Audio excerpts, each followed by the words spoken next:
Hello and welcome to the first ever English episode of the Defense Innovation Podcast. Don't worry about it, we're not switching completely to English.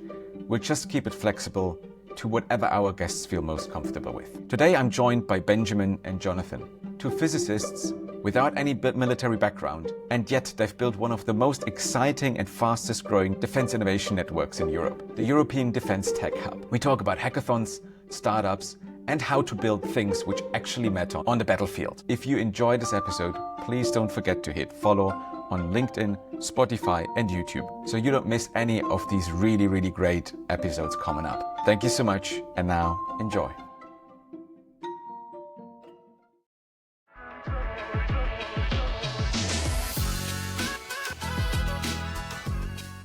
Okay, well, first of all, thank you so much for taking the time. Really appreciate it, and I'm quite excited for the first ever episode of this Defense Innovation Podcast in English. And yeah, as it is tradition in our podcast, I'd love to ask you guys to introduce yourselves real quick. Who wants to start? Let me start. I'm Benjamin. I'm a physicist. I did my PhD in theoretical physics. I'm a civilian. I've never done any military service. And here we are building a network for defense innovation. So how comes? Well, I was doing my PhD in theoretical physics, doing fundamental research. I always had an interest in innovation and startups and having a broader impact rather than just doing fundamental research. And so looking into startups and eventually going through the Entrepreneur First Startup program after my PhD in 2021, and then working in venture capital for 2 years with Luna Ventures, which is an early stage venture capital firm in Europe, focusing a lot on software infrastructure, but also in deep tech. And so as a physicist, I would look a lot into hardware-related deep tech, be it light autonomous driving, AI for materials, computing. Yeah, that's also how I got to know Jonathan, my dear co-founder and friend. And overall had a pretty good time being in venture capital, learning a lot about startups in venture capital, but also about myself that I really want to be hands-on and do stuff myself. Not just watch others from the sidelines as an investors and build their startup, but go get my hands dirty and build something myself. So I decided to quit my job in 2023, and my plan A for 2024 was to fund a startup. Spoiler, that hasn't happened so far, but instead me and Jonathan got to build EDTH, the European Defense Tech Hub, as a network for defense innovation. And how comes? More on that later. Perfect. Cheers. I'll go next then. Yeah, I'm Jonathan. I'm Swedish, but living in Germany since some time. And I'm also a physicist, although not as an advanced physicist as Benjamin. I'm an engineering physicist. Did mostly high-performance compute and some cryptography. Also civilian. I never had any military background at all. But I did work in startups a lot, and I worked in deep tech. Also had a stint in consulting, mostly working in energy trading. Then over 3 years ago now, I joined Inflection, which is a venture capital fund out of the US. We invest into pre-seed, seed stage companies, pretty flat tickets of $1 million with the current fund at least, and have been investing since 2019 into kind of very cryptography and compute heavy innovations.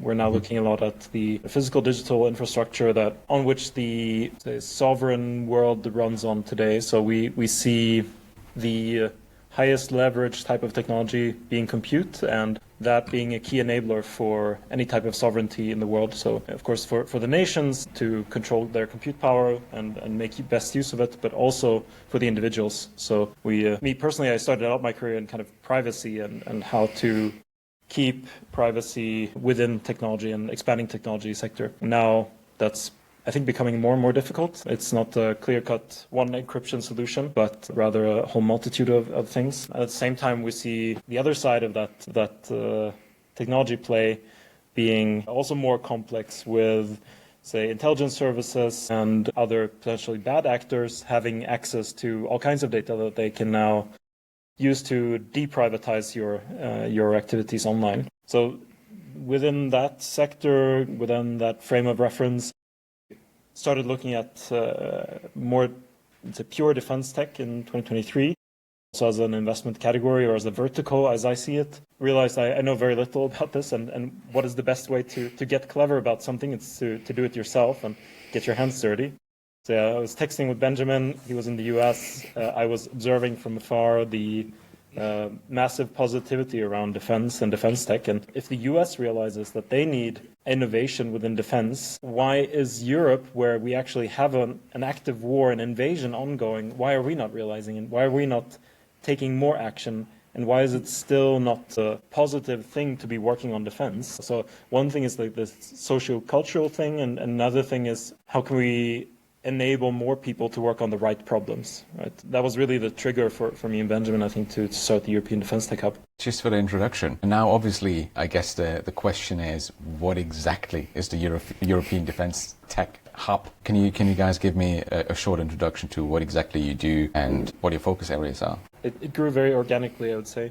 Started out thinking, let's dip our toes a bit in the water by doing one hackathon in Munich alongside the Festival of the Future, which runs every year in Munich. We got amazing resonance. We grew really deep connections with some amazing people who know their stuff in defense. So everything from operators to people working on the procurement side to people who have built and are building defense tech startups very successfully. Notably, Helsing was one of our earliest supporters. So their CTO there, Robert, was just said, yes, go ahead, do it. We'll support you. This is exactly what we need. That was kind of our confirmation, our initial indication that, okay, this is something that has product market fit. And then it grew from there. Benjamin, do you want to take over what happened after the hackathon? After the hackathon, so many people reached out. I mean, just to put this into context, like Jonathan and I got going in April last year, so we're barely 10 months old. Over the course of 2 months, we pulled off this first hackathon in Munich, gathering 150 people in Munich for our first hackathon, working on 34 projects and everything from identifying drones, counter-drone solutions, finding and removing landmines, pretty much everything it takes to save lives in the face of conflict. So defense in the very sense of defense. And after this first hackathon, with all of those participants and involving the Ukrainian MOD and Helsing and lots of other partners of ours, so many people reached out, like even weeks after this first hackathon, so many people told us, hey, I saw this online, it's super cool, how can I get involved? When's the next hackathon? How can I help you guys? I want to mentor, I want to sponsor, I want to volunteer. And that really flipped the switch for both of us to go and continue building this out. Like, initially we framed this just as a hackathon. It's a European Defence Tech Hackathon. And people were like, oh, the hackathon, EDTH. So it's the hackathon. And we were like, no, this could be grander than just a single hackathon. But people were already set on the acronym EDTH. So we were like, okay, we'll swap the hackathon for hub. So it's now the European Defence Tech Hub. And we'll do much more hackathons, but we'll also do other things. And on the event side, we kept going to do 2 more major hackathons in November last year, one in Paris, one in Copenhagen. The Paris one we actually planned strategically because we want EDTH to be a truly pan-European initiative, which means we were starting out in Germany because we are in Germany. And on the other hand, there was also the London Defence Tech Hackathon prior. And so we thought, okay, we'd collaborate with them on the UK. But then we thought, okay, the other very important ecosystem we need to get active in is France. And so we strategically planned to do a hackathon in Paris. Well, then we had one guy from our winning team of the Munich hackathon, Satyam, reach out to us. Hi, I'm based in Copenhagen and I'd like to help you bring the hackathon to Copenhagen. And we're like, yeah, why not? Let's do it. So we set out to do actually 2 hackathons in November rather than just one. And it turned out to be great because on the one hand, in Copenhagen, we got a lot of resonance. It's a smaller country. They're very lean, very agile, very responsive. Got a lot of support, both from officials and like the foreign ministry and IFO and the special forces, but then also domestic companies and startups, and just overall a very open ecosystem. And on the other hand, we did another hackathon 2 weeks later in Paris, which just blew everything out of the water. Munich, we had 150 people. We were expecting like maybe 120, 130 for Paris. We ended up at 170. Which was amazing. It was huge, our largest hackathon ever at that point in time. And a whole lot of resonance yet again. So many people reached out to us, and we really decided to keep going. Do more hackathons. We just did one in Munich in conjunction with the Munich Security Conference, and happy to tell you more in a second. Yep. But then also, besides hackathon, build up additional resources such as a talent pool to help people with hiring, or look into market mapping and consulting to help people navigate procurement or finding suppliers and those kind of things, and all the way to building like a startup program, like a pipeline to get people from the first contact with defense, maybe for our meetups or hackathons, and all the way to building a prototype, getting the prototype to become a product, and then eventually, well, deploy and test in Ukraine, go save some lives, hopefully. And that's where we want to go. Perfect. For the people who might have never heard of a hackathon, what is a hackathon?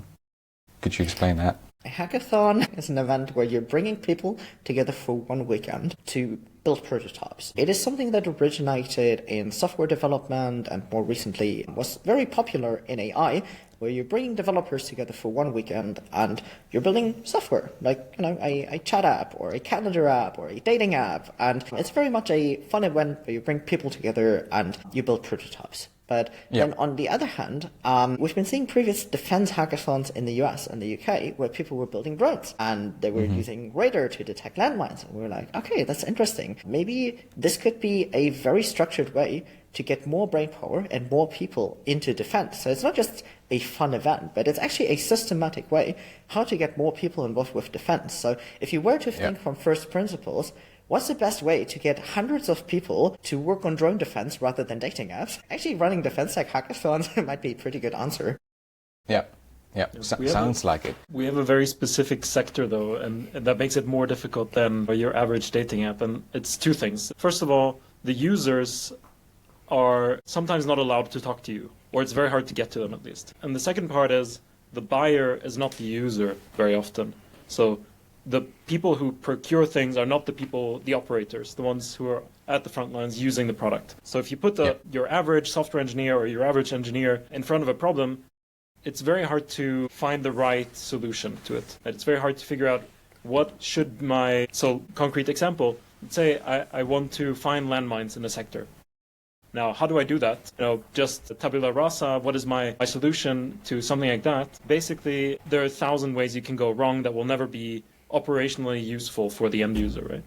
And this has to do with specifics on the battlefield that you don't get to because they're sometimes secret, right? They're secret for a reason, because we don't want the enemy to know exactly how we try to avoid their landmines. So it makes sense, but it makes it like 10 times more difficult than, say, build a dating app where you can just ask your closest single friend, like, what would you like to see? And in this case, we circumvented or tried to solve that problem by partnering very closely with Armed Forces of Ukraine, with Cyber Innovation Hub, who you had on recently, with other armed forces. So in Denmark, for example, we were very close with the Danish Acquisition and Logistics Organization, DALO, who are kind of spearheading the Danish model for procurement, which is now what much of Europe is aspiring towards when it comes to aid to Ukraine. In France, we were working with people from the equivalent to DALO, also their procurement association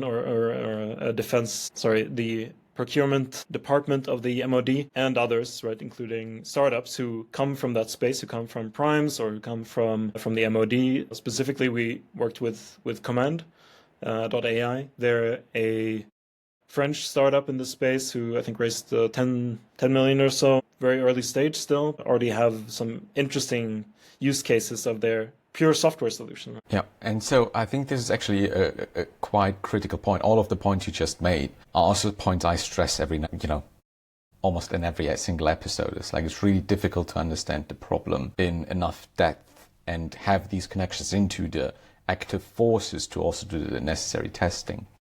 Now, how do you guys then go about defining the problem statements? Because, if you do a hackathon and you just mentioned, I think, 40 plus challenges, I mean, every challenge starts with a very crystal clear problem statement and potentially some boundaries and requirements in which you have to move in. So how do you go about defining those?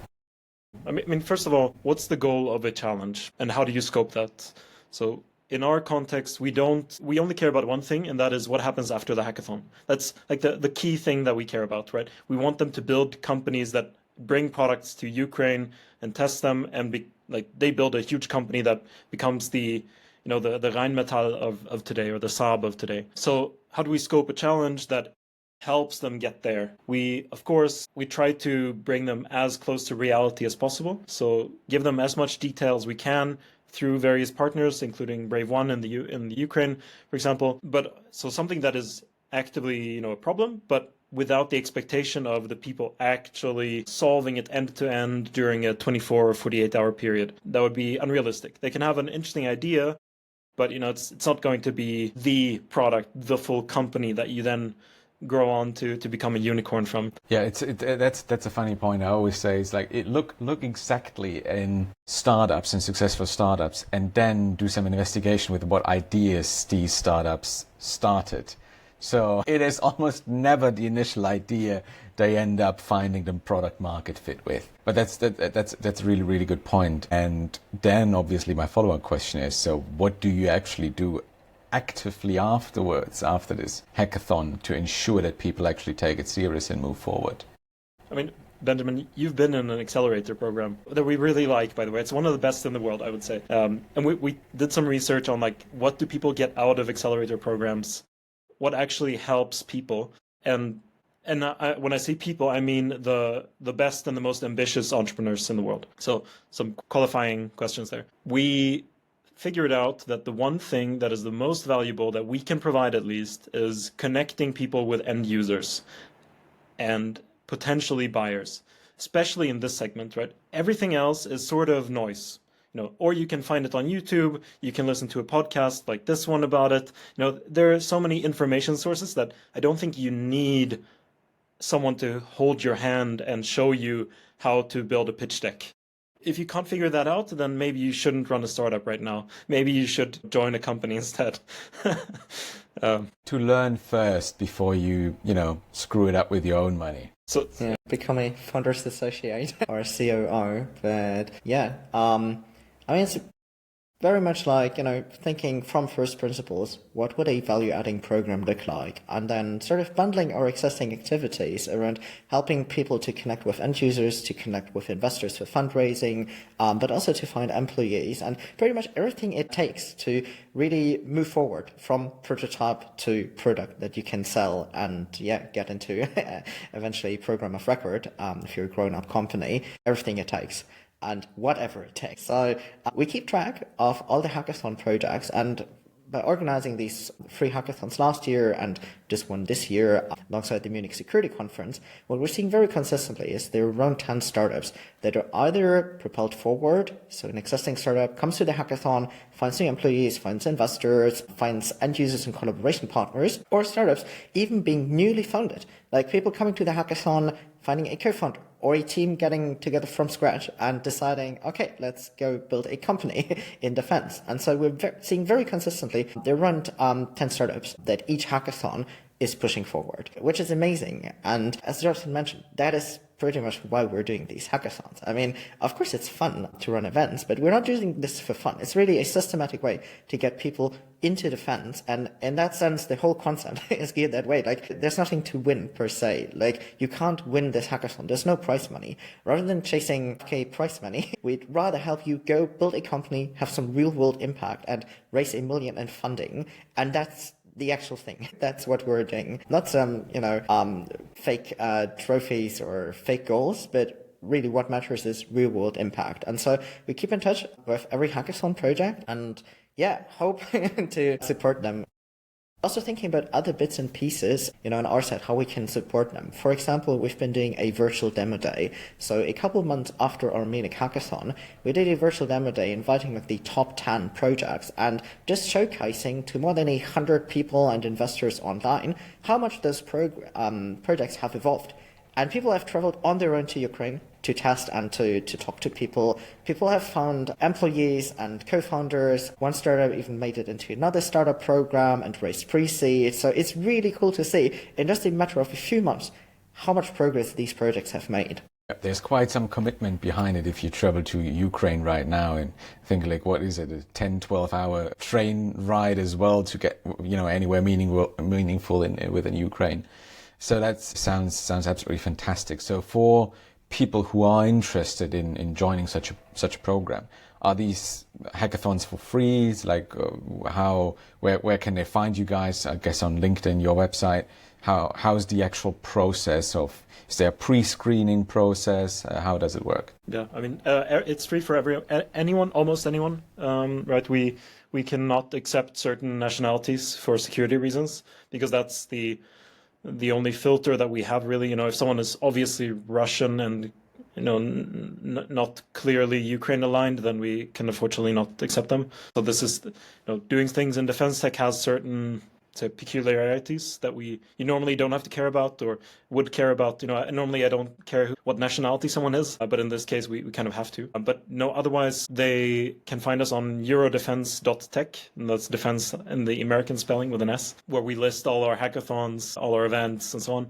We run a pretty active Luma calendar. Benjamin is very active on LinkedIn, and we try to also update our YouTube channel with a few of the kind of excerpts that we have from our hackathons that give you a sense for what type of innovation is happening there, what kind of people are joining, why are they joining. Yeah, there's like this huge discrepancy. If I can take a short detour into kind of motivation for this, there's a huge discrepancy in what I see in everyday life of people in town, friends, even family that I talk to who are they feel super safe in Germany and in Europe, unless you have a border to Russia. Everyone feels like, defense tech is sort of, now kind of realize why we have to have it, but it's still, I don't really care too much about it. I don't want to touch it. And I would rather we spend on welfare. There was an event a few weeks ago in Sweden where someone asked the Prime Minister of Sweden, shouldn't we be focusing on peace tech instead? And his immediate response was, defense tech is peace tech. We can't have peace without having defense. And I think that's so clear, right? Especially if you ask a Ukrainian, they will have an even more radical answer to you. They will tell you, we can't have peace unless we kill all the Russians who are invading our country. If we don't throw them out, they're not going to leave. And this mindset is just so far away from what you see in even most tech circles in Europe today, unfortunately, because we need the most ambitious, the brightest people to work on the most important problems. And in terms of urgency, climate change is high up there, but if we're ruled by Russia, I don't care if we have climate change or not. Yeah. I can 100% align with that. I mean, that's the reason why I started this podcast, because if you're honest, we have more than 3 years war in Ukraine by now. And still it feels to me like many people, they still don't take it too serious, which is, if you're asking me, completely disturbing. How people can be so good to just not think about it too much, because without national security, there's no economy, there's nothing. It's just miserable. So I absolutely understand that drive behind it. In the real life, I also have other stuff to do than recording a podcast, but I do it because I think it needs to be done, and I think it's really crucial to talk about it. So I really appreciate it. You guys are committed to this cause, let's say, as well. Benjamin, do you want to add something? And maybe exactly on that note, I mean, on the one hand, the urgency, of course, comes from the war in Ukraine. And we're very much in touch with folks there, both on the government level, like the Ukrainian Ministry of Defense, but also Brave One, Ukraine's defense innovation platform. And then on the other end, also, with the brigades being right there, where the action is taking place. And there are these very urgent challenges, how drone warfare is evolving, how technology is evolving, right? And that's where the urgency is coming from. But then on the other hand, as we're talking about national security and also NATO and these things, I think it's also important for us to realize, we've been asleep for 20 years. We've not been doing what we needed to do, and that is to become strong and resilient and independent. If, Americans keep telling us to spend more, they actually have a point that we've been free riding on their defense spending for years and years. And in that sense, it's also in our own interest to, develop these capabilities for Europe to become strong and independent. And so that's what we're trying to bridge with EDTH, both being very much in touch with our partners in Ukraine and helping them with those urgent challenges they're facing right now, drones and electronic warfare and these kind of things.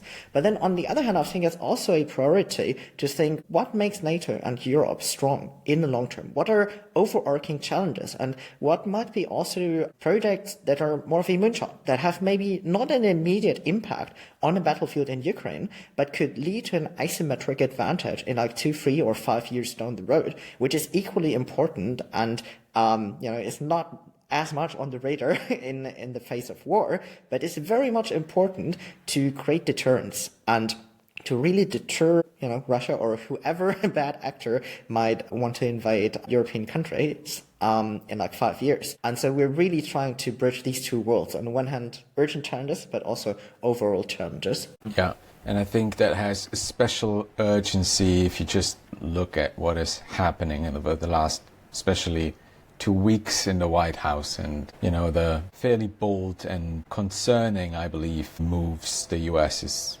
playing right now, and where you don't really know if they're actually an ally or are they actually on the side of Russia or what is even going on. It's just a very confusing time, I think, and I felt like in the last week there was quite a bit of awakening in Europe. Maybe a little bit too late, because it takes obviously years and years and years to make any meaningful difference from spending the money today or over the next year. The real impacts you'll see in 3, 4, 5 years, but not in, next 1 or 2. But I also think it's absolutely crucial that you guys are pushing for the startups, because one thing I always try to get people to understand, that as good as and great and crucial Rheinmetall and others are, at the end they're a tanker. Yeah, they cannot, it's just by design of an organization of that size and their necessary due diligence processes and all of these internal processes, they cannot innovate in such a speed which we need. I mean, just look at the drone evolution in Ukraine. I mean, they're evolving, on a weekly, if not daily basis. And it's really, really, really tough for large companies to, keep up with that speed. I'd also like to ask you guys for your favorite projects you've seen or favorite outcomes you've seen from your previous hackathons. Would you like to share some of your favorite ones?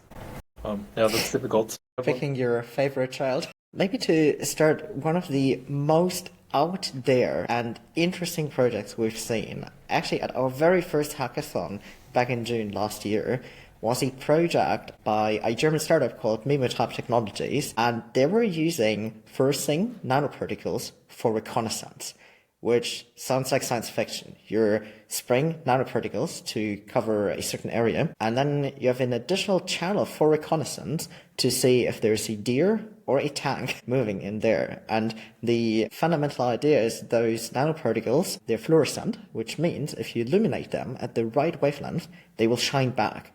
But only you know which wavelength. So the enemy doesn't know where those nanoparticles are, and you have an asymmetric advantage by seeing troop movements that you can anticipate while your enemy doesn't know about them. And that is one of those long shots that I've been talking about. It might take a couple years to develop, but it could be a genuinely asymmetric capability that really strengthens our resilience and reconnaissance capabilities.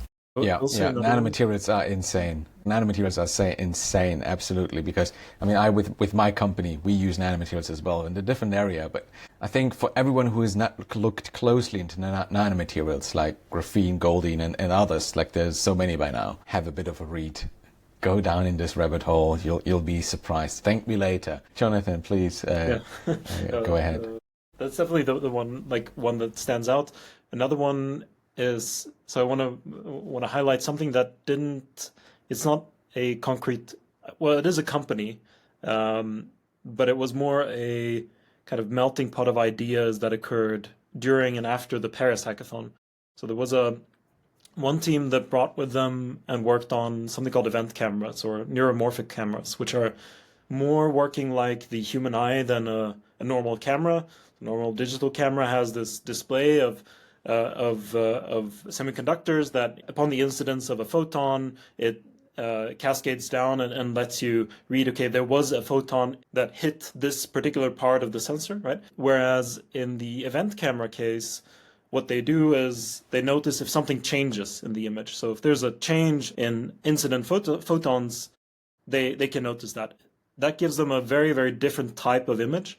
So it's not like very pretty to look at. It's black and white, and it's mostly blurry and so on. So for the human eye, it doesn't make sense. But for computer vision, it's incredibly helpful because it helps you see tiny, tiny movements. So imagine you're looking at the sky, it's dark, and you don't see anything, but the event camera can see a tiny drone moving very fast.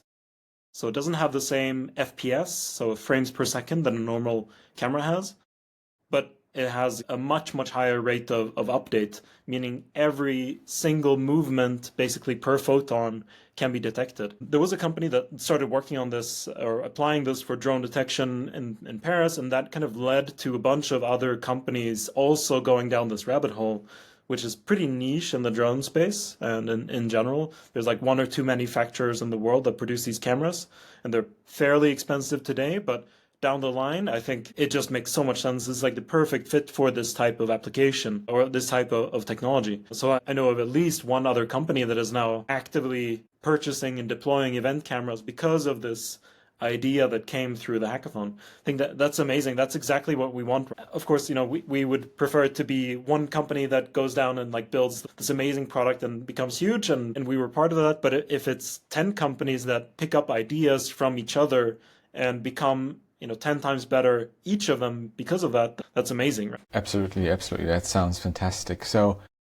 obviously we've been talking a lot about what you guys are up to, how it works and how great it works. Now, obviously, I'm curious, do you guys experience any challenges which currently are unresolved or you're working on to, get even better outcomes? One thing I will say, which I like my pet peeve, if you have to ask, like there's some podcasts, I forget which one it is. I think Capital Allocators, where like what's your one main pet peeve? And probably in my case in defense, it's that people are so like patting themselves on the shoulder for doing quote unquote innovation, and I don't want to be in that category. Like I think we're doing a little bit of something, and I think it's a lot of fun, and we do it because we like to do it, and we think that it's bringing something positive, but it's by far not enough, right? We have such a long way to go, and we can't change everything. We can do certain things. We can help fill up the funnel at the beginning of the innovation cycle, and we can help bring people together, but we can't single-handedly change European procurement law. So there are a lot of challenges. We've encountered a lot of them. Everything from difficulties of working with the MOD. Something that the German Bundeswehr told us when we first talked to them about this idea of doing a hackathon. They were like, first of all, we don't know what the challenges are. Second of all, if we knew, we couldn't tell you. You should go talk to the procurement department, but they're the most secretive of all of Bundeswehr, so they won't tell you anything. So it was like a stone wall, basically. I can absolutely relate to those. Benjamin, do you have any ones to add? I think these are the major ones. And I mean, on the one hand, this is pretty much why, we got going as a private company in Germany, being entirely privately funded with no government support and no strategic interest, just because me and Jonathan wanted to do this, because we care about this and we think it's important, not because someone told us top down to do it or even supported us. So in that sense, while there were many people supporting us with mentoring and equipment and, being a good partner, right, on the official side, and we had also mentors from Cyber Innovation Hub. They've been very helpful, right, and very friendly. On the other hand, this still leaves us with all of the challenges Jonathan mentioned. And while we're bringing more people into the domain, and per hackathon, moving around 10 companies forward, it doesn't help if they're getting stuck down the funnel, if they can't navigate procurement, or they get stuck in procurement. And what we're seeing at the moment is this bizarre scenario where on the one hand, everyone's testing in Ukraine and being in Ukraine, but then the market in Ukraine is not that large. Like, of course, the brigades, they have some budget themselves. You can also get contracts with the MOD in Ukraine, also through some third-party funding model, where a third-party entity pays for your first batch of delivery, what they call the Danish funding model. But the, ultimate largest market, right, let's face it, it's in the US. So we have this bizarre situation where everyone's testing in Ukraine, but then in the end, everyone tries to get into a DoD contract and sell in the US, or maybe the UK. But we know partners of ours, they've been around for, say, 5 years. They've contracts in the US. They've no contracts in Germany. And I think this needs to change. Like, if Europe wants to become strong and sovereign and also have its own companies develop capabilities within Europe, we have to make it easier for those companies also to sell to Western armies and to engage with the MODs in Europe. Maybe to add to that, suggestions that we've heard from the industry and that we've discussed with many people over and over again is, on the one hand, one idea to just set aside some budget, right? If you're a Ministry of Defense, you're risk averse. You don't want to spend all of your budget on some experimental new innovative solution. Maybe you could set aside, 10%, 20% of your budget. And, even if it's a complete write-off and all of this money is being wasted, it's, not that much. It's just 20%. While on the other hand, it is crucial for young startups to get contracts, because if you're giving, a 10 million contract to a startup, that's amazing. Now that startup can go out there and raise like 100 million from private markets and take the solution even further. And so you're catalyzing the ecosystem. So setting aside a certain share of your budget is critical. And then on the other hand, to also, just open up like a competition for the best solution. Go out there, say, I will purchase 1 million drones. Now, who is coming up with the best drone? And there's been the drone coalition by Latvia and the UK, which has been doing exactly that. And there were, of course, a bunch more European countries part of this drone coalition. So I think that's a good starting point. It's a great initiative, but it's something we could use more often, both on a European and national level. And if companies have the assurance that there will be an end user and an end buyer and people are really buying all of those drones, they have an incentive to invest into factories and to manufacture those drones and come up with the best drones possible. But you need to create the right incentives.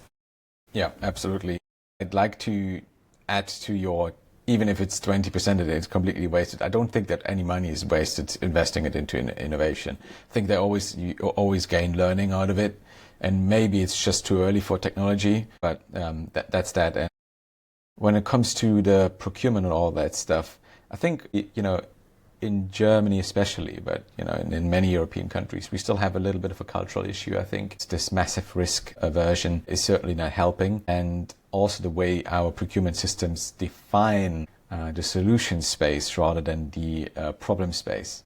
I think that's the wrong way around. And if you look internationally in the US, they define a challenge and then let the experts, the companies, define the solution. I think we do it the other way around, the way the procurement system is trying to describe the perfect solution. But, let's be honest, how would they know? I mean, they're not the specialists, they're not the technical specialists. I think one part is that gathering requirements and what they call miscaps in the US, right? What should the system achieve? And over-defining that or over-specifying it, that's one part. Another part that is actively destructive to startups is these types of kind of rules that are there to assure the certainty that the company can deliver. Specifically, take an example, in the UK, there was a call for proposals to a solution or to a challenge where one of the key criteria for getting awarded this contract was how much revenue you made last year. And it had to be above a certain threshold. If you're a startup and this is your first contract, you'll score 0, which is ridiculous because you might be just as well suited to deliver a solution to the challenge compared to someone that makes hundreds of millions. Yeah. I think we need to do away with this. So in the US, Palantir and Anduril had to actively sue the US DoD to change procurement law so that they can sell. That might have to happen in Europe as well. We may have to fight this actively, right? Even though there are people on both sides that want to work together, there are just legal hurdles to doing these things. That's one side. The other side is, of course, I don't want to put something in the hands of operators that isn't well tested and safe for them to use, right? I know people who do the most dangerous things in the world. They are literally at the front lines, and they say, not speaking for everyone here, obviously, but some of them saying, I would never touch an AI-driven kamikaze drone with a stick. That's just, way too dangerous. I have no idea how this works. It's, I have no idea if this is tested or how AI works. These are magical words to me. I want to be able to be in control at all times and know that there's a human in the loop.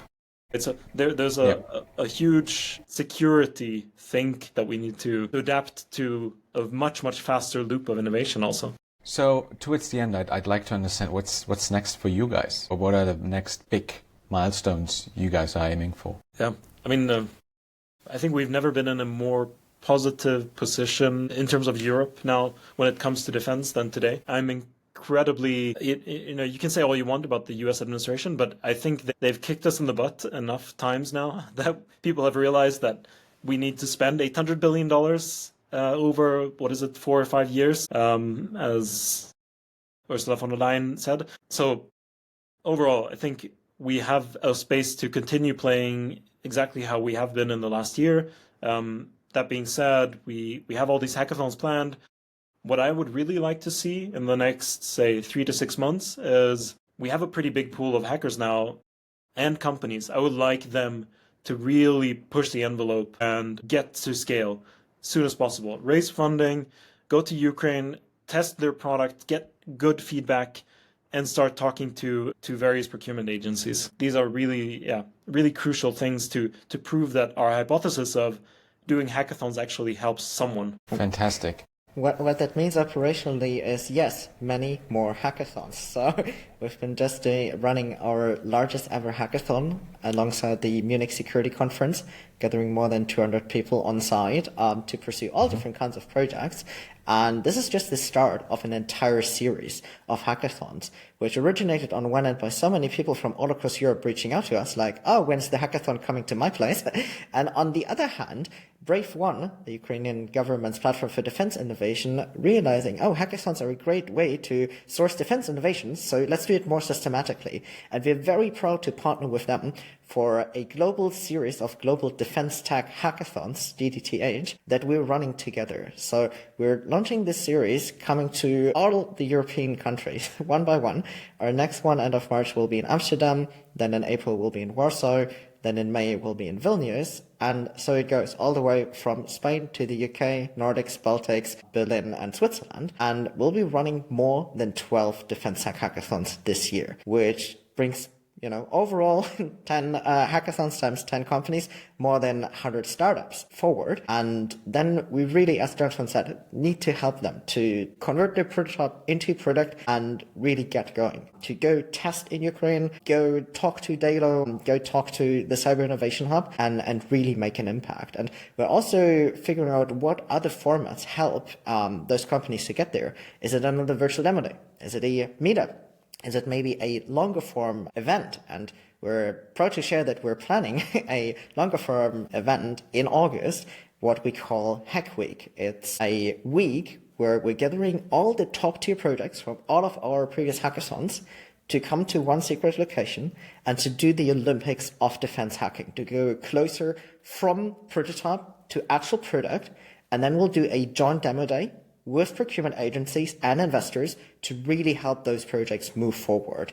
And that's, part of our efforts of building out like what we call the program, which is a pipeline to get people from their first point of contact with defense towards building a company that has a global impact. Fantastic. Mega. That sounds really, really exciting. I wish you guys all of the best success and luck with building this ecosystem and expanding it, and bringing all of these crucial startups out of this ecosystem, which have a long-term impact on our European or even global defense capabilities. Really, as it is tradition as well, just like the introduction, does any one of you guys want to have the last words in terms of if the people only take one or two things with them out of this entire conversation, what should they take with them? So I think all it takes is to have a single person take action.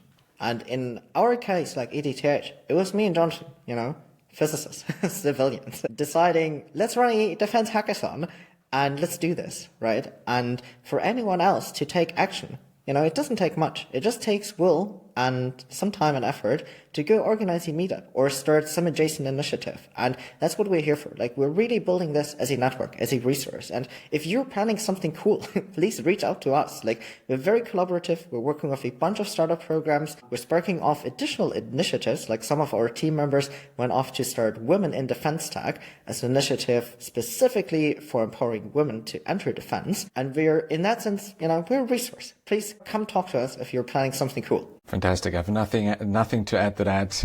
Thank you so much for taking the time. Really, really appreciate it. Thank you so much.